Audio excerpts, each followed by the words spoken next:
Adventist World Radio, the voice of hope. Radio feon'ny fanantenana na ny AWR.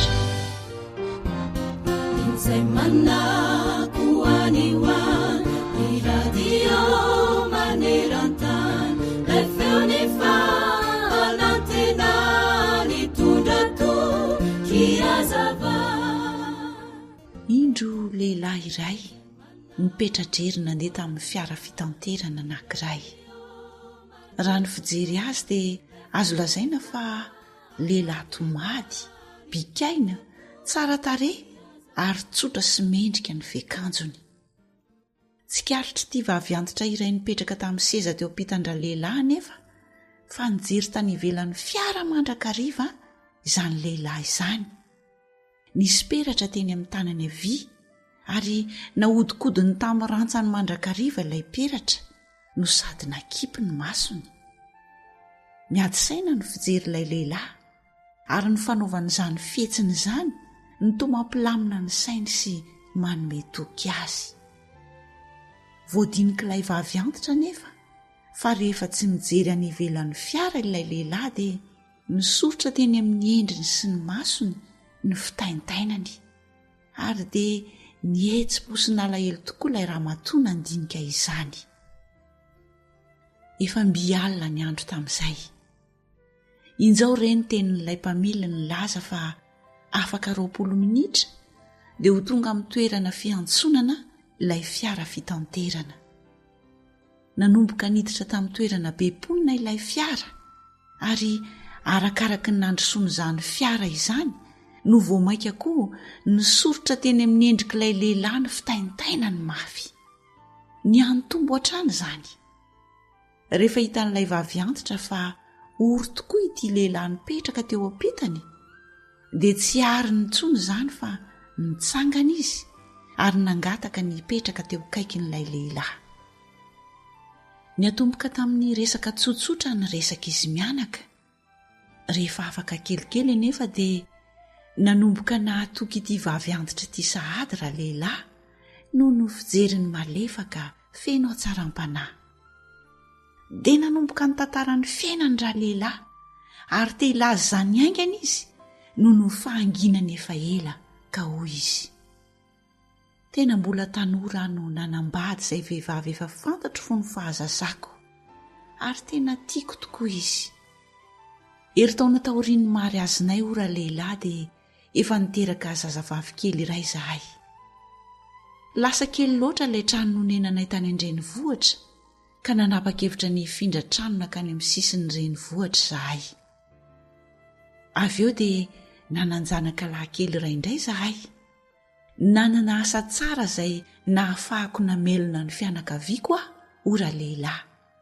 Kanefa rehefa feno eritaona ilay zanako lahy dia nanomboka tsy nahazo aina tamin'ny toerany maharay mpianakaviana intsony aho. Tena tiako ireo vady aman-janako kanefa tsapako fa nahatofoka sy navesatra tamiko ny fiainako. Nanomboka teo dia lasa tarabe aho ora lehilahy vao nody avy tany am-piasana ary nanomboka nahita felan-tsiny ny alana sy tsy hijanonana ao an-trano intsony. Ny hany momba any efa ny vadiko kanefa tsy te hilaza ninina taminy aho. Indray andro nefa dia nandalo teo anoloan'ny birao fikarakarana dia lavitra sy reny fizahantany ireny aho. Tsy neritreritra ninina fa avy hatrany dia niditra ary nividy tapakila mpiara-manidina mandroso fotsiny ho any amin'ny toerana izay tena lavitra. Nody tany an-trano any arivan'io andro efa natory avokoa ny vady aman-janako dia nametraka afatra taratasy tao an-dakozia nanao hoe mifona aho handeha ary aza miezaka mitady ahakory. Nandritry ny 3 taona ho ihany raha lehilahy ny tantara tamin'ilay vavy antitra dia nilozako ny tety tany izay nahitako fiainana isan-karazany na tsara izany na ratsy. Dia tsy nifandray tamin'ny fianakaviako intsony aho na mba nilaza vaovao tamin'izy ireo. 3 herinandro lasa nefa izay dia tsapako fa tsy nahita izay tena nitadiaviko aho tamin'izany fiainako feno filibana izany. ary teo voatsapako fa nanana zavatra tena sarobidy tokoa kanefa nafoiko dia nivady aman-janako izany. Tapa-kevitra nandefa taratasy tamin'ny vadiko ralehilahy ary nilaza fa nanenenako mafy ny ratsy nataoko tamin'izy ireo. Maniry mafy ny ody any an-tranoko indray aho, kanefa tsy omeko tsiny izy ireo raha toa ka tsy tia hita sy tsy hamela ny heloko noho ny zavatra nataoko taminy. Tsy te hiatrika fahadisompana tenana be nefa aho ralehilahy, ka nanoratra ary nilaza tamin'ny vadiko fa andeha fiara fitaterana izay mandalo olonolon'ilay tranonay. Raha manaiky ny hiverenako ny vady aman-janako dia niangaviako izy mba ametraka labozy mirehitra eo am-baravarankely ny lakozia.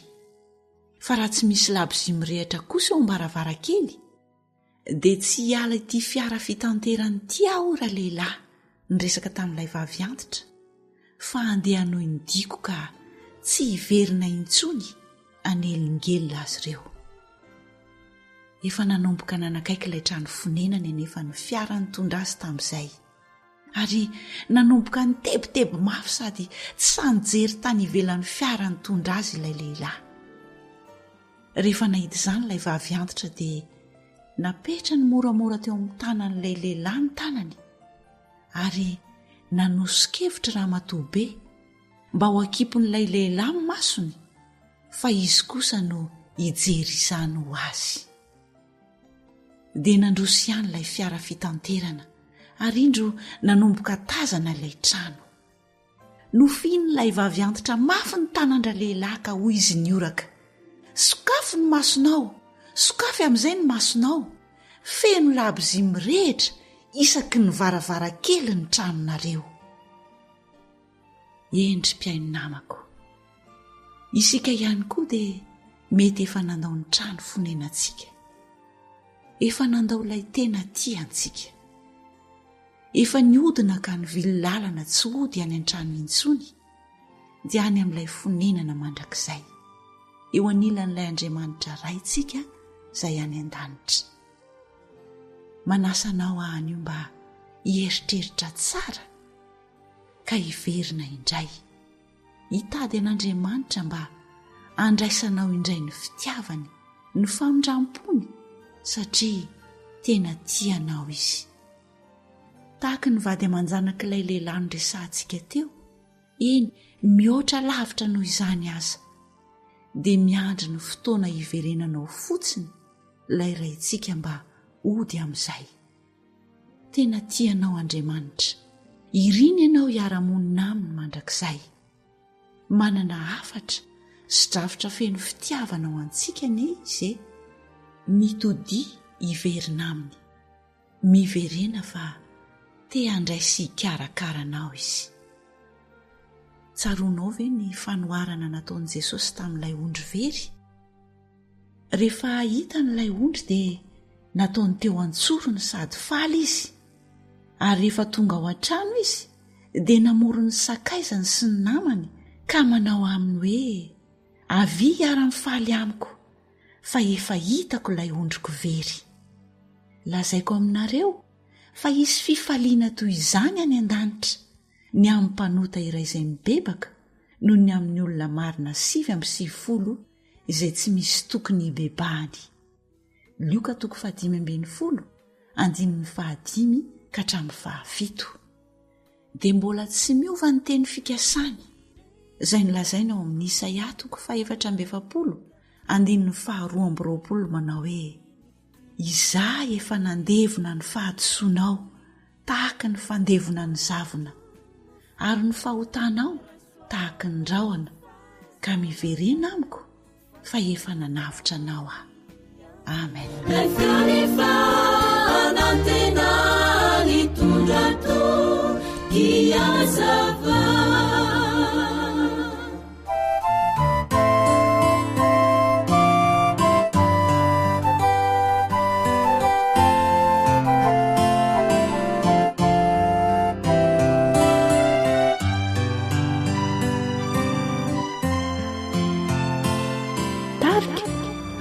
Kristy.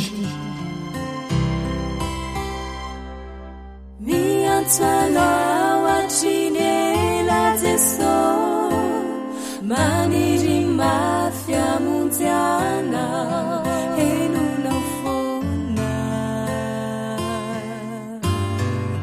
fa tsy naona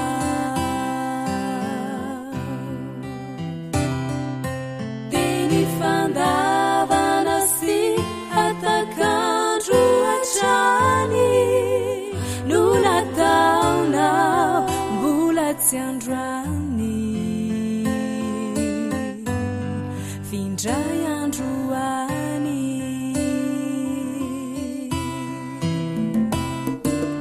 efa impiry moizy no niangavy anao an'olo tena saingy indrisy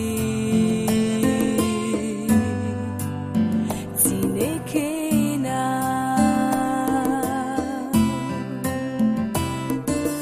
ny sarobidy indrindra no natolony ho famonjena hatramin'ny ainy dia nomeny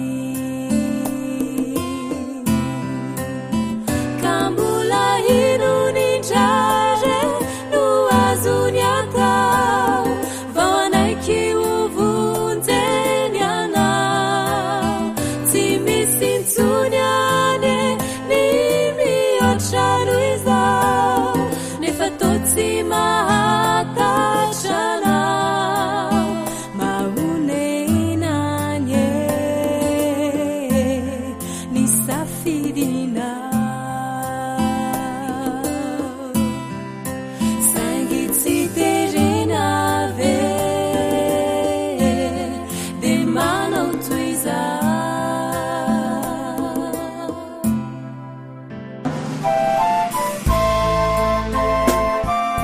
Radio Adventiste Maneran-tany Ilay feon'ny fanantenana.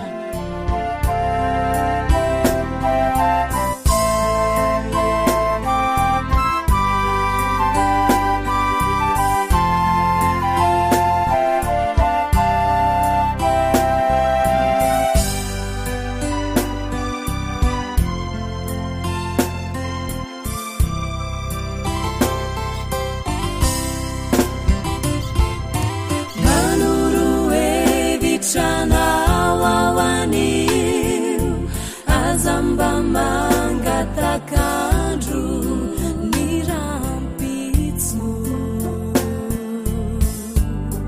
dia tsy fantatra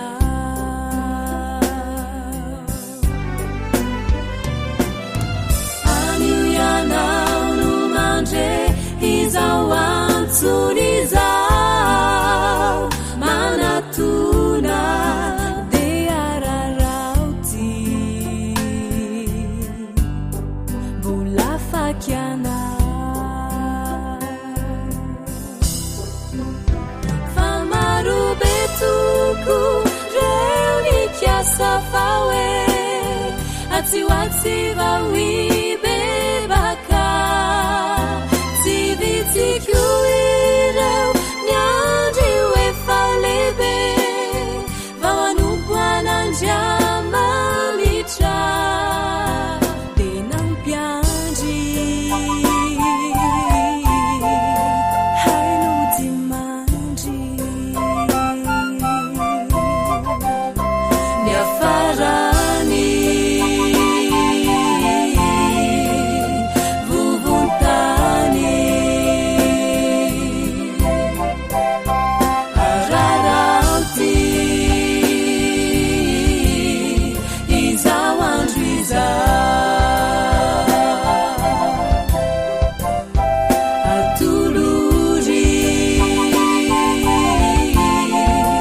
ny tenana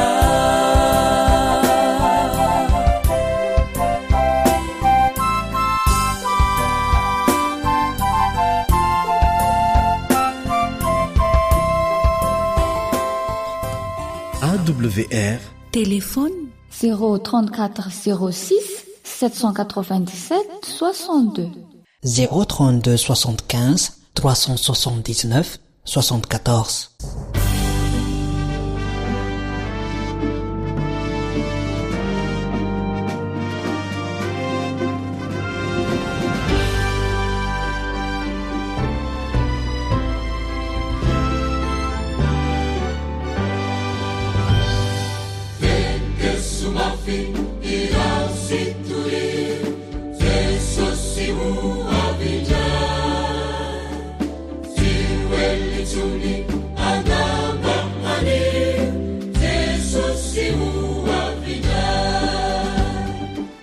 alasara ny faminanin'ny baiboly alasara ny faminanin'ny baiboly fianarana mitohitoy ireo faminaniana apokaliptika ao amin'ny baiboly no man'ny radio adventista iraisan'ny pirenena na ny feon'ny fanantenana ho anao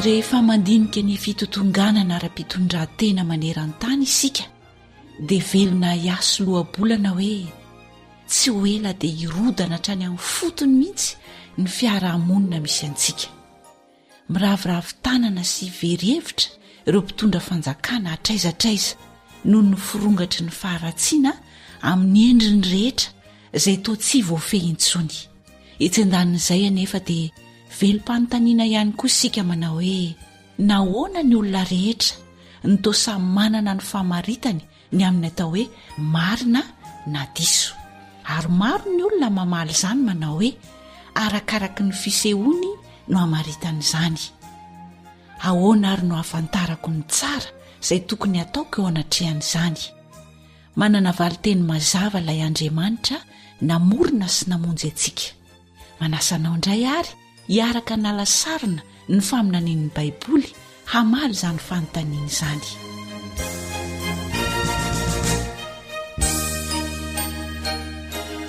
manasanao hanaraka famelabelarana ratsoratra masina atolotry ny foiben'ny radio adventista iraisan'ny pirenena na ny AWR no man'ny Camille Ottomanina filohalefitry ny AWR namanao Eliandre Mitanso no hanolotra izany amin'ny teny malagasy dia faly mifandray aminao amin'ny alalan'ity onjapeo ity ny mpiara-mianatra aminao Eliandre Mitanso manasanao izay mba hanovo ny tompontsoa miaraka aminay eo ambany fahasoavan'Andriamanitra ao anaty fotoana fohy monja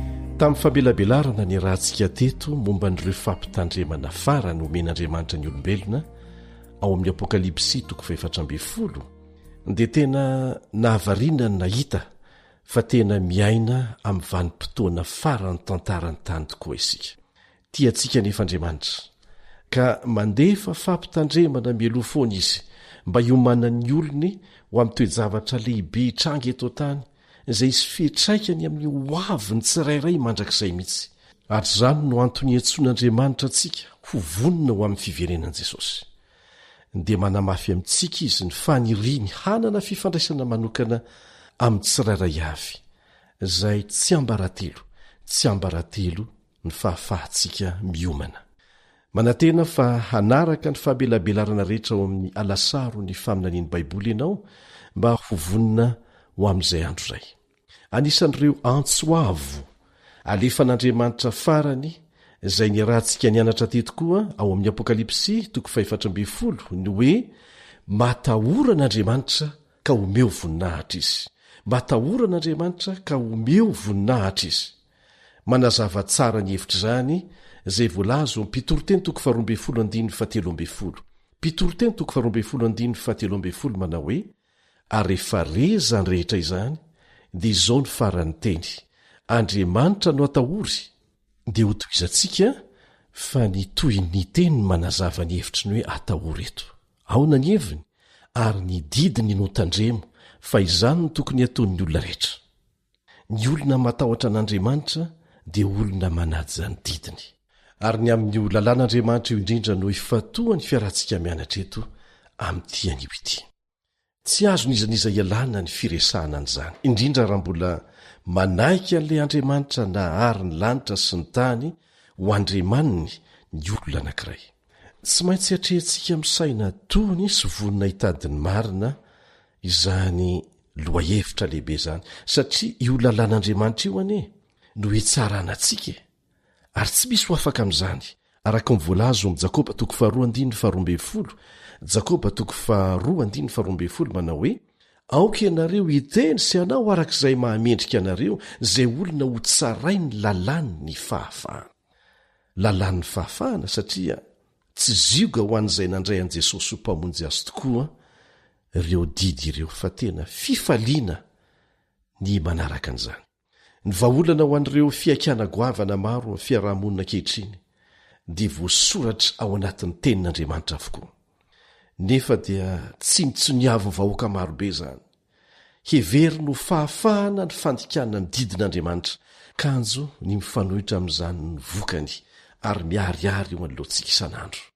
Anio ary sika dia ahita fitsipika mahavariana ary mahafinaritra momba ny fiainana izay avy amin'ny pejin'ity boky ity dia ny tenin'Andriamanitra izany. Fandeha aloha isika hivavaka miloha ny dirantsika miloha hevitra anio makasika ny lalàna na ny didin'Andriamanitra.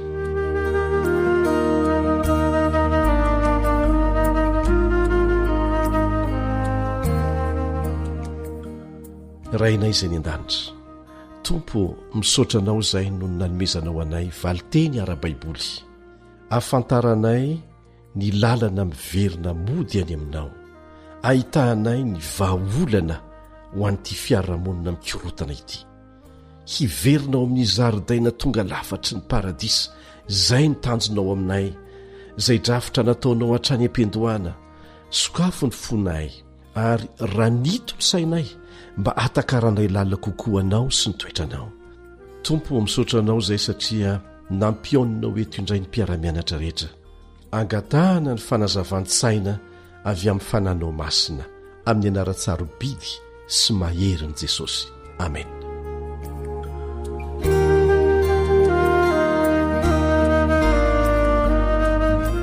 Hoy isika teny am-piandohana hoe nahoana ary ny olona rehetra no toa samy manana ny fahamaritany momba ny marina sy ny diso, move ny tsara tsy ny fanohitra amin'ny ratsy. Tamin'ny loha hevitra voalohany noho ny rahantsika nianatra teto fa ny Baiboly dia mitantarany amin'ny ady izay nitranga tany an-danitra. Inona moa ny fototr''izany ady izany?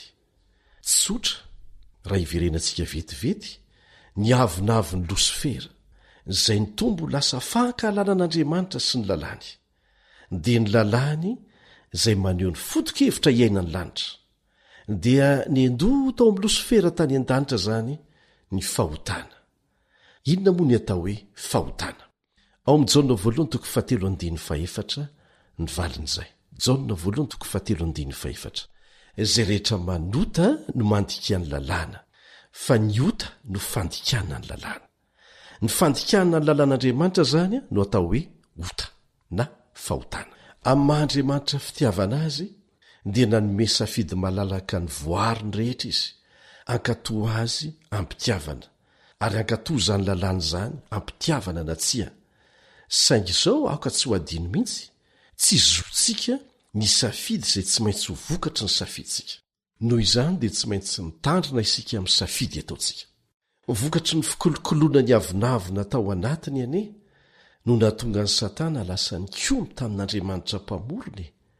Ilay Losifera ny anarany tamin'ny voalohany, Losifera izay lehibe ny anjely rehetra tany an-danitra, efa nanana toerana ambony izy, saingy adininy fa zavaboary izy, fa tsy pahary. Avy eo dia nandainga izy, ary notaony ny hampahatelo ny anjely hikomy amin'ny lalàn'Andriamanitra. Ary rehefa nazera teto amin'ny planeta tany Satana, dia ny fitahany ireo ray aman-drenitsika voalohany hikomy amin'ny lalàn'Andriamanitra ihany koa. Nomena safidy koa mantsy izy ireo, ary fisedrana ho azy ireo ny fidy, ny ankatoana tsia. Kanjo moa dia lavo ireo razam-betsika ireo.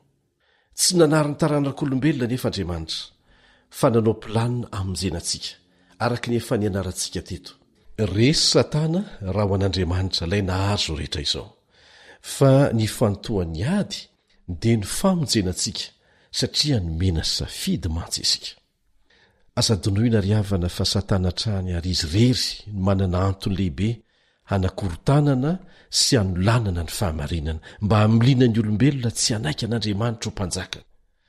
Dia mampikome antsika izy hanohitra ny lalàn'Andriamanitra dia ny fenitra napetrak'Andriamanitra izay maneho ny toetrany ary natao ho fomba fiainana sady maneho ny fitondrany voariny manontolo. Ny tena fototra hijoroany ny fitondran'Andriamanitra dia ny fitiavana sy ny fahafahana. Asehon'Andriamanitra ny faratampon'ny fitiavany tamin'ny namoronany antsika ho voary manana fahafahana, anao safidy malalaka ny anaraka ny lalàny na tsia, hanohitra azy na tsia, hifidiny tsara izay mifanohitra amin'ny ratsy na tsia. Anjarantsika taranaka Adama sy Eva indray izao ny fisedrana, hanaraka ny lalàn'Andriamanitra amin'ny fitiavana na tsia. Inona tokoa ary zany lalàna napetrany izany?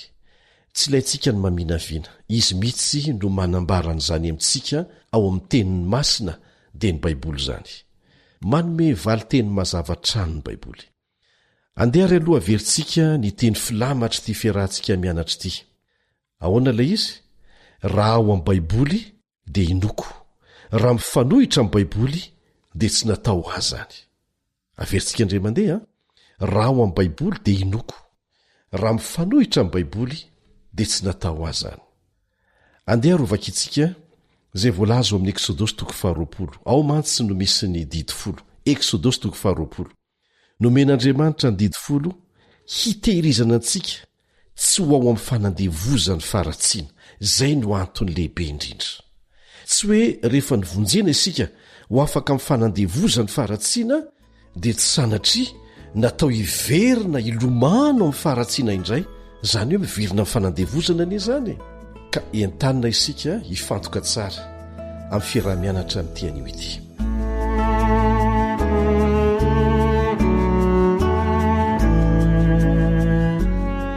Mizara roa ny didin'Andriamanitra amin'ny ankapobeny. Ny didy 4 voalohany dia maneho ny fitiavantsika an'Andriamanitra, ary ny enina farany kosa dia maneho ny fitiavantsika ny olombelona tahaka antsika. Dia manasa anao ary hijery azy ireo tsirairay araka ny filaharany. Izao no hitantsika ao amin'ny Eksodosy 20:1. Eksodosy 20:1. Dia nilaza izao teny rehetra izao Andriamanitra ka nanao hoe: izaho ny Jehovah Andriamanitrao, izay nitondra anao nivoaka avy tany amin'ny tany Egipta tamin'ny trano nahandevozana. Miteny Andriamanitra eto dia mihaino ny zanak'Israely rehetra, ary manaiky fa tena navotan'Andriamanitra tamin'ny fanandevozana tany Egipta izy ireo. Ny zavatra olazainy manaraka dia ny fampianarana azy ireo ny fomba hitoerana amin'izany fahafahana tamin'ny fanandevozana nomena azy zany, ho fanehoana amin'izy ireo ny tena hevitry ny fahafahana marina.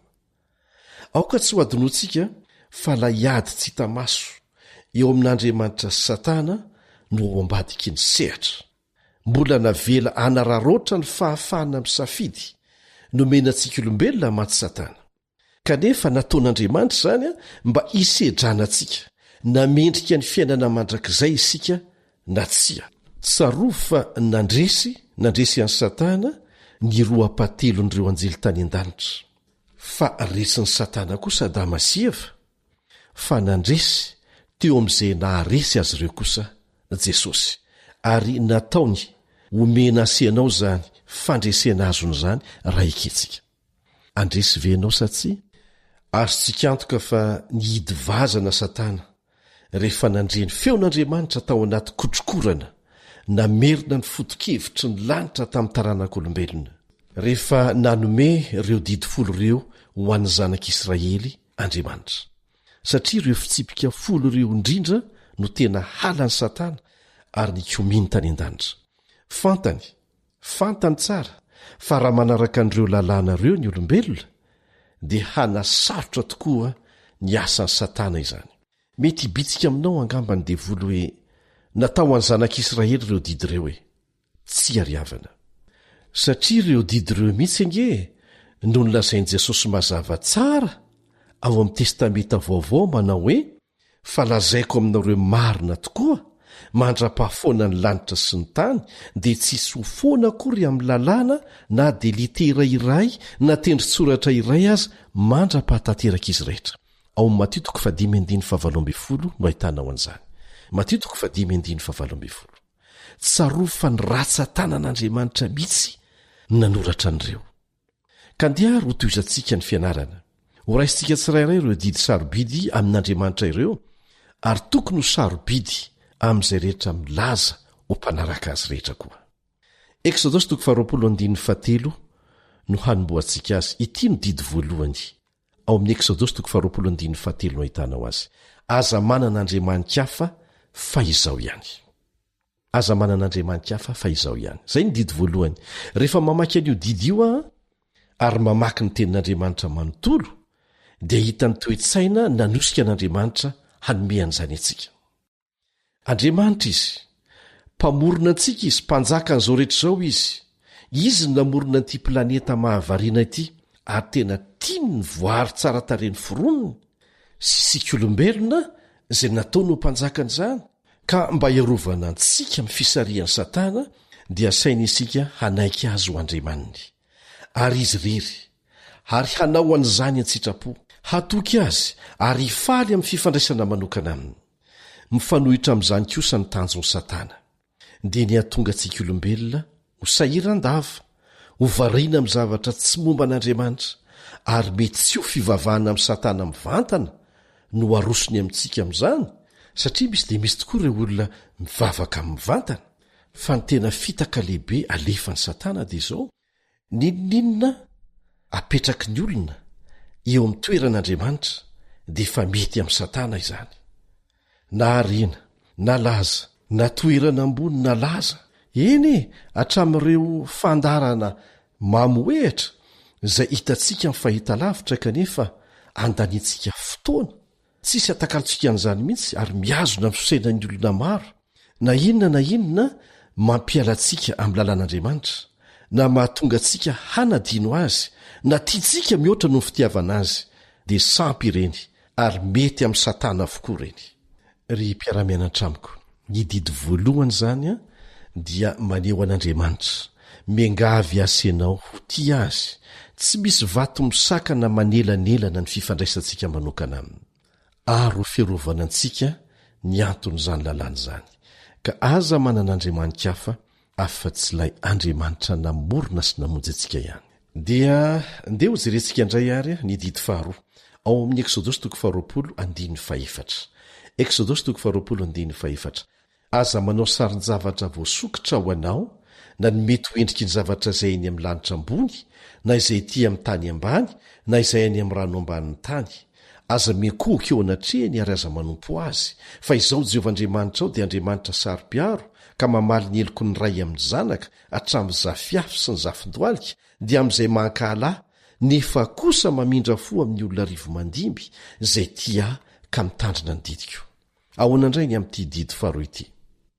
Misy faniriana voajanahary hivavaka mantsy ao anatin'ny olombelona, ka rehefa tsy malala ilay Andriamanitra namorona sy namonjy azy izy, dia mamorona zavatra hivavahana.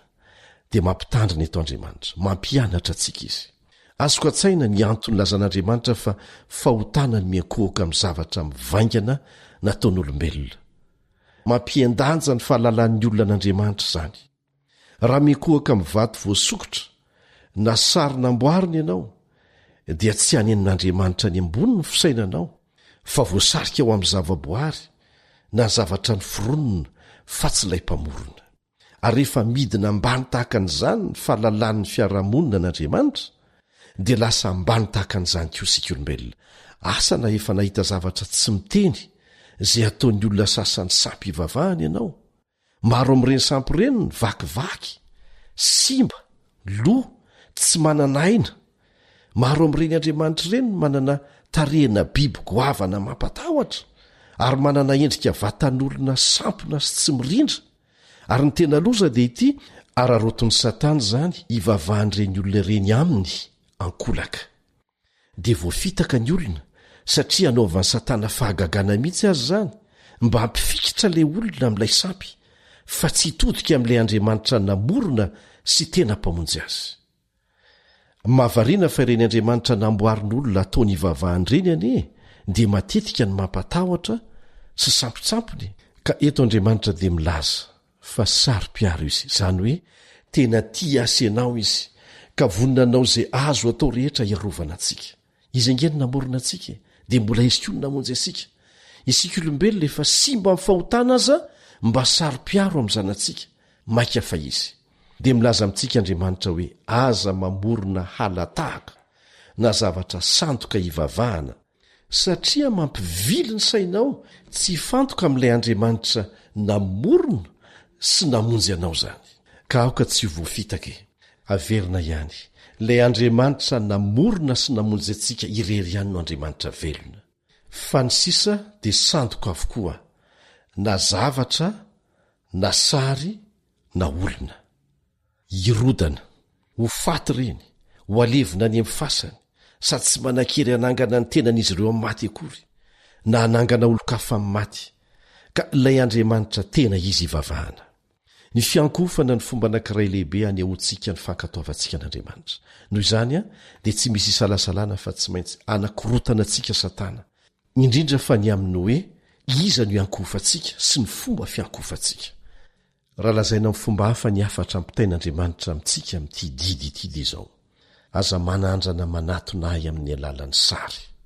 Aza manatona ahy amin'ny alalan'ny sary, satria efa nasiako lalana ahafahanao mifandray mivantana amiko amin'ny alalan'i Jesosy amin'ny finoana tsotra.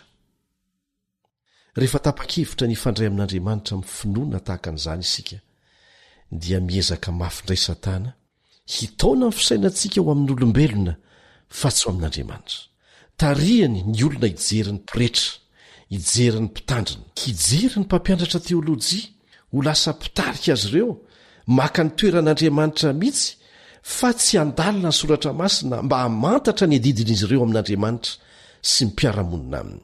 Tsaroa fa fitaovana fotsiny ihany ny mpitandrina sy ny fiangonana hampianatra antsika ny sitrapon'Andriamanitra sy hatonga antsika hifandray mivantana amin'Andriamanitra, fa tsy natao hisolotena n'Andriamanitra. Maninona moa isika miteny an'izany? Satria raha sanatria fehezin'ny devolo ny sain'ireny mpitarika ireny, dia azony Satana atao koa no mitarika vahoaka maro anao sitrapony. Fa amin'ny alalan'ity didy faharoa ity dia miantso ny ray aman-dreny koa Andriamanitra, manoro hevitra azy ireo hoe raha mifidiny ianao ny ratsy eo amin'ny fiainanao ianao ray aman-dreny, na manao Andriamanitra na inona eto amin'ity izao tontolo izao ity, akoatra n'ilay Andriamanitra tokony hivavahana, dia ho hitany zanakao izany ary voasarika anao tahaka an'izany koa izy ireo. Satria aoko ho fantatrao fa manana hery miasa mangina mahery vaika eo amin'ny zanakao ianao, ary ianao anie ny modelin'izy ireo voalohany ny amin'izany hoe fiarahana amin'Andriamanitra izany. Tena mahafinaritra ny fahamarana an'Andriamanitra nyity didy faharoa ity manao hoe mamindra fo amin'ny arivo mandimby izy, dia ireo izay tia azy sy mitandrina ny didiny.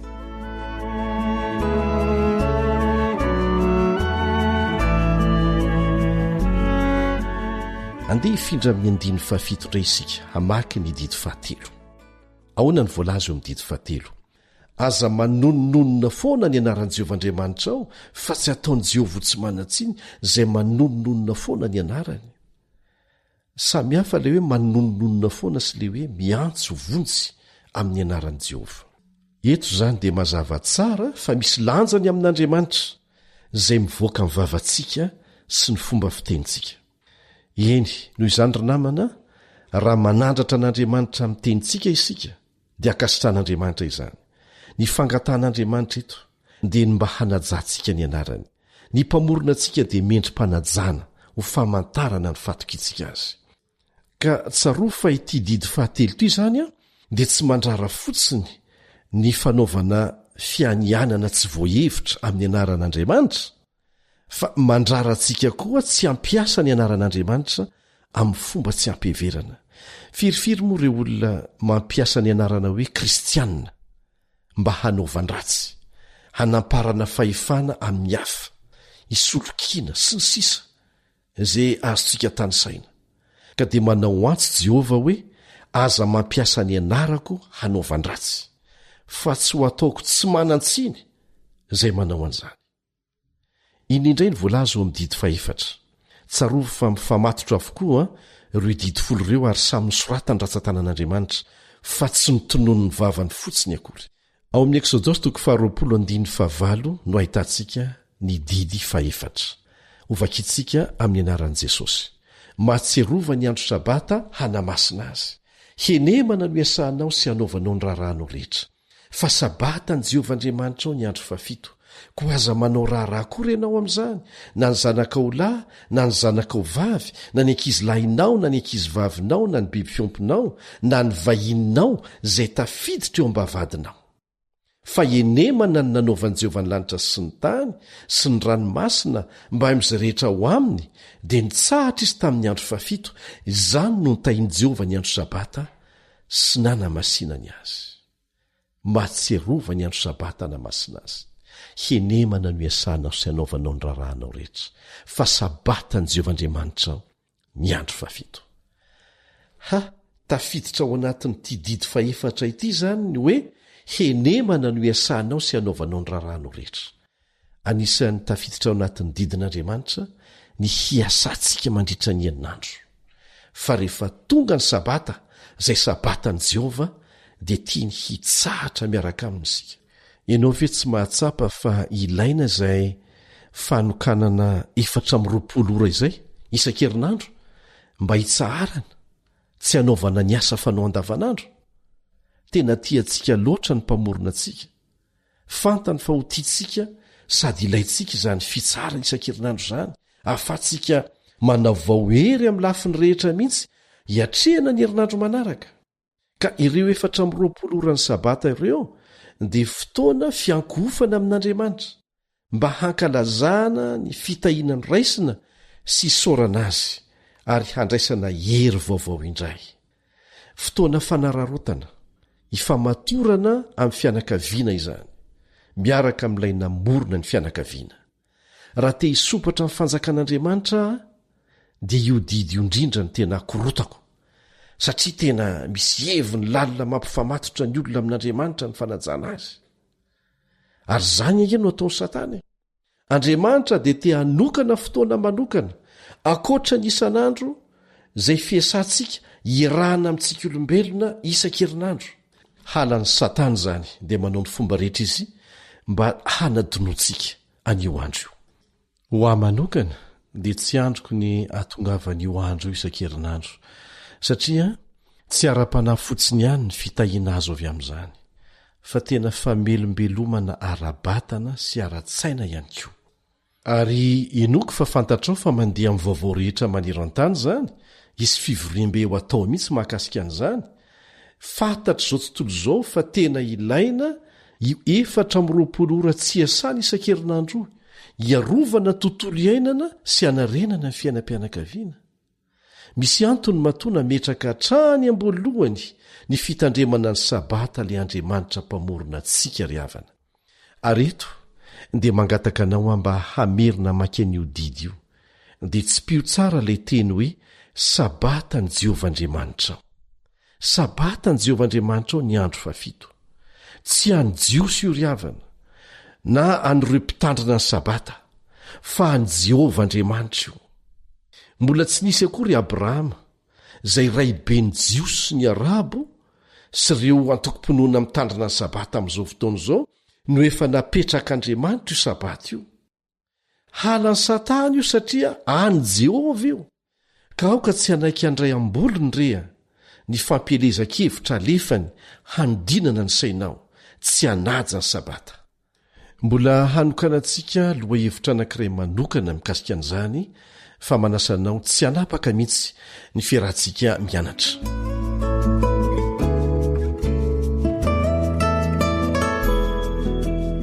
Hiditra mididy fahadimy sahady isika. Eo amin'ny 2:12 amin'ny Eksodosy 20 no ahitantsika an'izay. Eksodosy 20:12. Manajany rainao sy ny reninao mba ho maro andro ianao amin'ny tany izay omeny Jehovahandriamanitra ho anao. Manajany rainao sy ny reninao mba ho maro andro ianao amin'ny tany izay omeny Jehovahandriamanitra ho anao. Ireo izay nanaja ny ray aman-dreniny dia tsy nanenina, fa matsiaro fifaliana trany eny fa na dia ireo manana ray aman-dreny fanodimandry aza fa ireo izay nanao fanahiniana nanao ny tsirariny tamin'ny ray aman-dreniny dia tsy maintsy hitaty ny vokatra izany fa tsy mandainga Jehova. Mario tsara fa efa taorianany nidirany fahotana teto tany anie no nanomezana an'io didy io e. Inona moa ny dikan'izany? Tsotra ny hevitra izany. Tsy azontsika zanaka tao izany a ny miala tsiny manao hoe no ireo fahalemena hitanay eo amin'ny ray aman-dreny dia tsy hanaja azy zahay satria averina ihany fa taoriana ny nidirany fahotana izany hoe ray aman-dreny tsy tanteraka no asaina ajaintsika. Ekena fa maro ireo ray aman-dreny tena manana fahalemena mamofady mihitsy aza kanefa tsy ny fahalemeny no asaina ajaintsika fa ny maha ray aman-dreny loharano ny poirana azy. Ataovy ny adiditsika ara-dalàna amin'izy ireny. Ary mario tsara fa misy fampanantenana fahailana velona nomen'Andriamanitra ao anatin'io didy io ary tena marina izany. Natao anaja sy hanome voninahitra an'ireo ray aman-drenitsika eto tany sy ny raintsika any an-danitra isika riavana. Tsotra tahaka an'izany ilay fahamarinana. Misy lesona azontsika ianarana avy amin'ny zavaboarin'Andriamanitra. Ary manasanao mba hiaino an'ity tantara tena marina ity. Nisy lehilahy anankiray tany Inde izay nividy omby vavy teo amin'ny tanàna manodidina azy dia nentiny nody tany an-trano ilay omby vavy.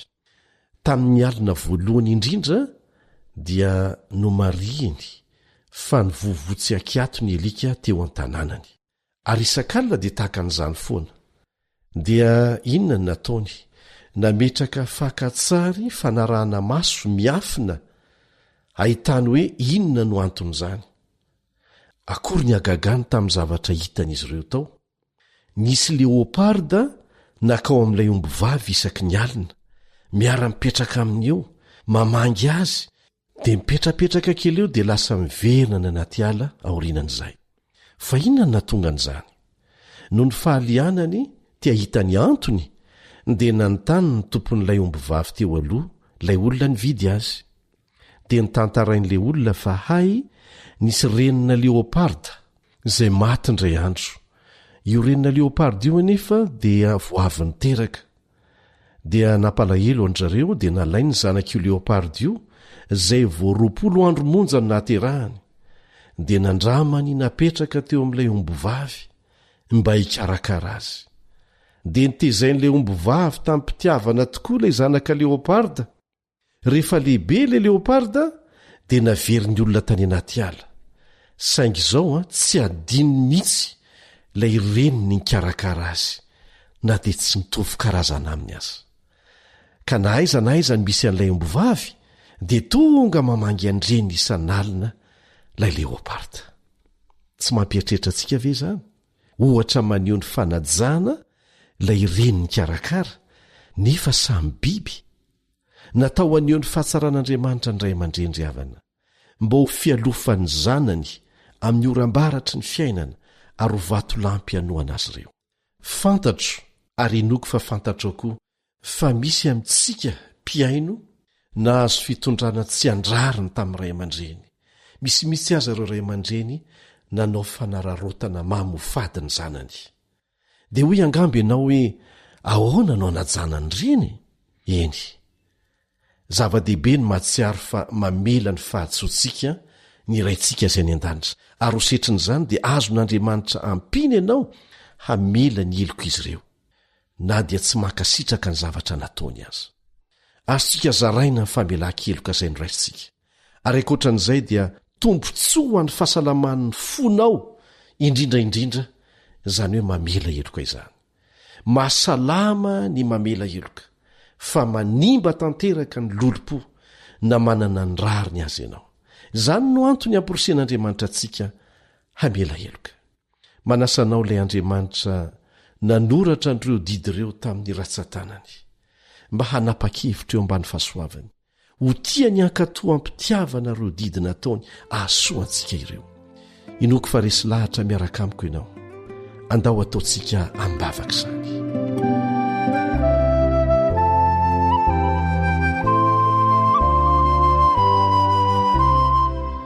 ray izay tianay any an-danitro misaotra anao izay fa noho ny fahendrenao sy ny fitiavanao anay dia nomenao ireo didy ireo zahay ho tandremanay satria tsy tianao hiverina amin'ny fanandevozany fahotana izahay.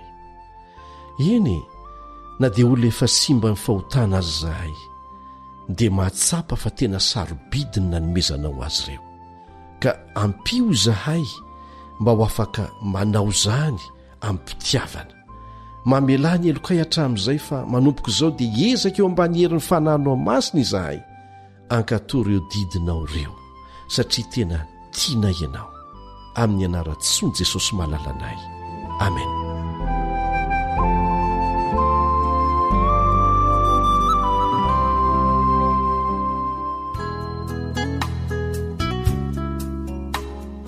tianao ny ahazo ireo fandarana efa nandeha teo aloha na maniry andalina bebe kokoa ny soratra masina ianao?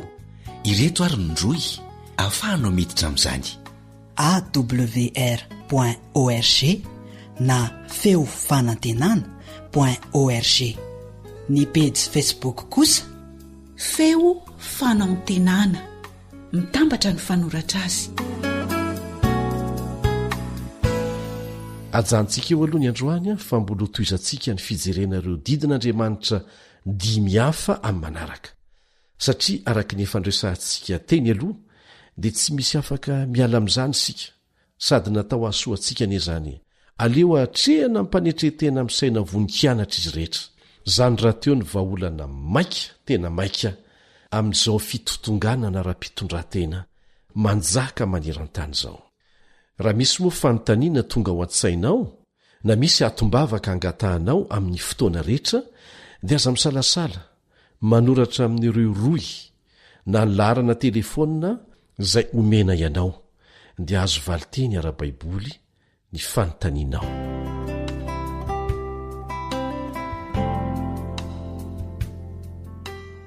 Raha misy fanontaniana tonga ao an-tsainao na misy atombavaka angatahanao amin'ny fotoana rehetra na koa misy fijoroana ho vavolombelona azonao zaraina dia manorata amin'ireto adresy manaraka ireto: email awr feo fanantenana @gmail.com, page Facebook awr feon'ny fanantenana, na ny laharany finday 034 06 797 62 032 75 379 74. Aroanao izay vao zao angamba ny manaraka an'izao famelabelarana izao, tianao ny ahazo ireo rakim-peo rehetra izay efa nandeha teo aloha dia mbola azonao atao koa ny mijery an'izany sy maka n'izany maimaim-poana amin'ny alalan'ireo roy izay nomenanao. Manao mandra-piona vetivety ny mpiara-mianatra aminao Eliandry amin'ny Tantsoa, ka tsao hatrany ny fahamarinana.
sakariyety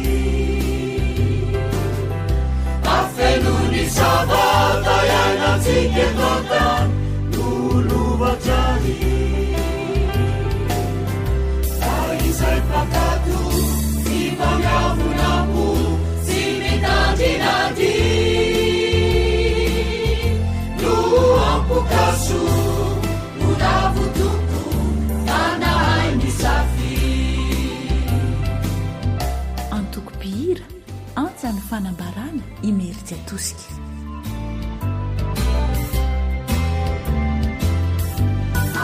eo fitsapana afafiniratsy de anembanady milokivy mazany fatolanivatsy mosarena fity sofa eo ny tamo anoan'injery eny andalanomba sisanampimoto anoana ery ambe azava afanitsiometratra fitsaranatra nosakarinety afenony sabata ianatsika totany nolovatrany fa izay pakato sy maniavonamo sy mitandrinady no ampokaso moravotoko fanahay misafy zay lay onjany fanantenana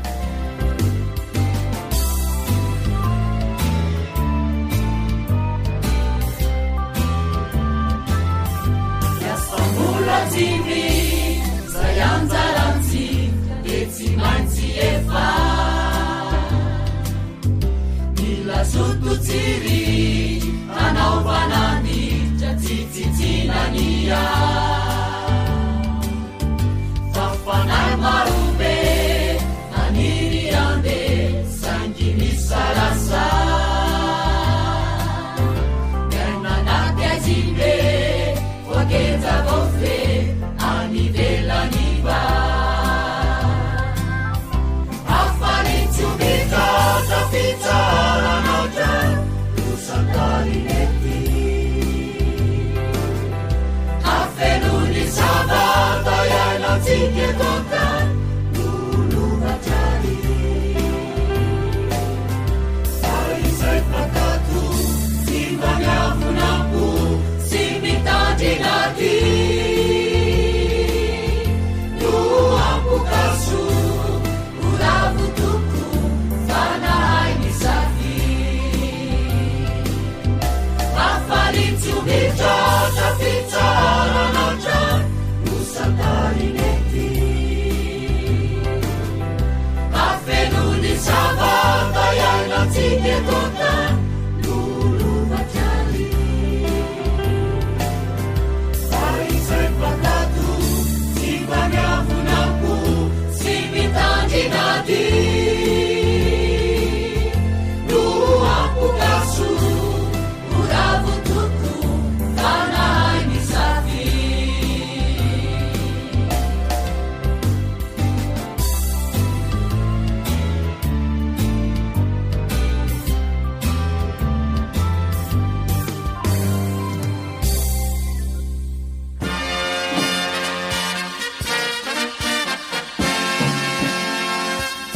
Adventist World Radio, the voice of hope.